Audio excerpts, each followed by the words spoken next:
Hello, welcome back to another episode on Red Bull. If you enjoy my videos, please subscribe and leave a like. Let's get into the story now. Thanks everyone for the kind words and advice. So, this will be a long read. It is past 2 a.m. right now where I am. And sleep has not been forthcoming. Part of me still does not believe what I have been through. And I hope I am able to come to terms with it someday. More than anything else right now, I just want peace. I am M30. I have been living with my fiancée who is F29. We have been together for 6 years. Engaged for 2. And have 2 beautiful daughters. 4 and 2. She moved in a month after our first daughter was born. She led a very sheltered life in a well-to-do family. While I was exactly the opposite. You could call me the personification of pulling yourself up by your bootstraps because that is all I have done so far. I do not remember a time between ages 14 to 21 when I had one single free moment. I was always doing something or the other to make a few bucks. My dad beat the shit out of me and my mother all our lives because he was a drunk bastard and a coward. And as soon as it became apparent I was going to give it back to him because I could match his strength, and I took up wrestling in school precisely for this. He ran off. The cops paid a visit to our trailer park about a month later and told us his body was found. And we celebrated, with a drink. Fast forward to a few years later where I made enough money in the oil industry to buy a home. I promptly moved my mother out of that hellhole she was in. And this was the happiest I'd ever seen her. She made new friends. Showed me off. And was proud as hell of me. She had issues for which she began visiting a therapist, and that helped a lot. She even joined a book club. She was deeply interested in the Civil War and its various battles. And soon our home had entire shelves filled with books about them. One of her friends brought her daughter along once to the club, and that is how she met my fiancé sometime before I did. Long story short, she got her friend to accidentally meet us with her daughter, and for me, it was love at first sight. We began dating, and before I knew it, it became serious. Her family knew my mother well and knew our story. They respected me and I looked up to them. And they were thrilled for their daughter. Despite her using birth control, she got pregnant. And we welcomed our first daughter. She moved in soon after our first daughter was born. And then another. And then we began talking about marriage seriously. We were always talking about it. But this time I actually bought a ring. Did the whole on bended knee bit in her favorite restaurant and called our family soon after. We were due to get married just before Thanksgiving last year. But Corona pushed those plans back indefinitely. My mother passed due to a heart attack on what would have been the week after our intended wedding date. She died in her sleep. And I know she was happy when she passed. The doctor who examined her said she may have felt no pain. Or very little. On Sunday night, I logged in on my laptop, but it just would not connect to the net. I tried a few troubleshooting tricks I heard of, but it refused to work. I then thought that the Wi-Fi card was shot. And decided to use her Mac. I have done that several times before, so there was no need to ask for her permission. This time, however, I noticed a folder that was not there before. Out of sheer curiosity, I clicked it open to see that it contained some videos. I clicked on the first video, and the sound which was set on max made me jump right out of my skin. It was a video of my fiancé being fucked by 2 men. I was too shocked even to reduce the volume and just kept watching it in horror.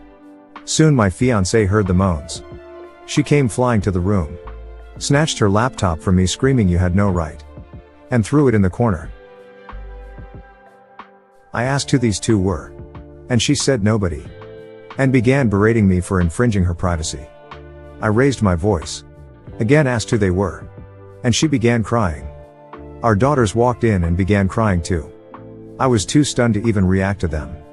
They ran to me and hugged me while sobbing. She just sank to her knees and began crying silently.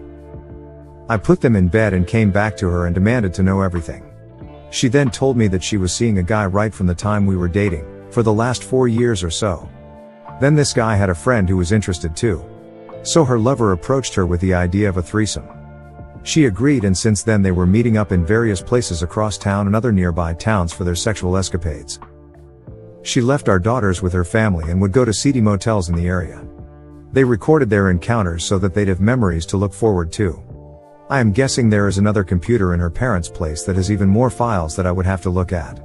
And some of those files were transferred here recently. I told her we would have to separate, wherein she bawled louder and louder and begged for forgiveness. I told her it is impossible. And that I would need to figure out what is best for the kids. She gave me a look of horror when I said that. And I knew in that instant that either one or both of our daughters were not mine. I asked if she was sure if I was their father, and she looked away and said, "I am not sure." My heart just sank. That was it. Over her protests, I packed a bag and moved out. She tried to stop me, clung to me till I loosened her grip on me, and forcefully seated her on the bed. She just cried and cried. I took all my documents, some clothes, and stayed at a hotel for a night. I called and met a close buddy at a diner last night and told him everything. And he insisted that I stay with him and his family. I have been trying to sleep for hours now. But sleep has been a no-show. Stupidly enough, I did not make a copy of those videos when I should have. I thought of all the porn I watched, and my idiot brain just kept inserting my fiancé between two imaginary guys with them giving it to her. And her loving it. I don't know what to do now. I guess I will have to DNA test the kids. And then tell her family what was happening. I am so lost right now. Just when I thought I had it made, life bit me in the ass once more. I cannot believe this is happening to me. I thought my life was perfect at last. Edit. Oh wow. This really went places. Thanks so much for the various awards, everyone. I finally fell asleep soon after I posted this and saw so many comments and reactions after I woke up a little while ago. I have not been through all replies yet. In fact, I have been through just a few, but please realize this. At no point will I ever abandon those little girls. Even if one or both of them are not my daughters, I will never stop being their father. I love them too much to give them up.